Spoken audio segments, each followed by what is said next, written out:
protect them from people like you and I. And one of the most important laws is that you cannot feed a wild alligator. Excuse me, sir, we need to get all the kids off the shoulders before we can start feeding again. Everybody's got to come down off shoulders because it's pretty dangerous. There's actually alligators behind you, whether you know it or not. Alright, awesome. So, people got together and said we should protect them with laws. One of the most important laws is that you cannot feed a wild alligator. The reason for this is because alligators are really afraid of people. They're absolutely terrified of us from the time they hatch out their egg, and they'll actually maintain that fear of people all the way up to this big 1,200-pound size. So this big guy, if we had not been feeding him, he would still be afraid of us. But once we start feeding alligators, they see every human as a nice person who's going to share their sandwich with them. But if you do not share your food with an alligator, he might try to eat your cat instead.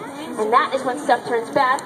Because if you get caught feeding an alligator, that alligator actually has to be put down or killed. So that's no good. And for you, it's no good because you'll end up in jail. You'll actually go to jail and face a hefty fine, so just don't do it. But here at the park, we feed our alligators because they're our responsibility. They're born, hatched out under human care, and they will live here for the rest of their natural lives. We don't mess our alligators too terribly much because they're out here in their natural environment, so we don't have to do too terribly much to take care of them. And they also do not eat a lot. We have close to 1,000 of these animals here at our park. And it might sound like a really tough job to feed close to 1,000-pound beasts, but it's really not that hard because these guys don't eat too much. They are cold-blooded animals, which means they're really efficient at eating. They take in about 90% of what they eat and turn that right back into energy, whereas humans, horses, cows, chickens, we are warm-blooded and we waste about 90% of our food and only take in about 10%. So that means this guy right here, his name's Goliath, he only has to eat about 50 pounds of meat in an entire year to survive. An alligator can actually go a whole year without eating, and they don't eat unless they're really, really hungry. So they don't eat a lot at all.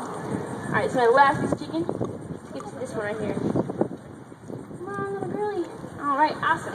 So our next show is going to be a reptile handling show at 4 o'clock today over by the green bleachers in the center of the park. We'll take out some animals for you guys to pet and learn about. Thanks for coming to Alligator Adventure, and please remember to keep your children off your shoulders and safe. They're not hungry if they don't get it, she said. They probably take boxes.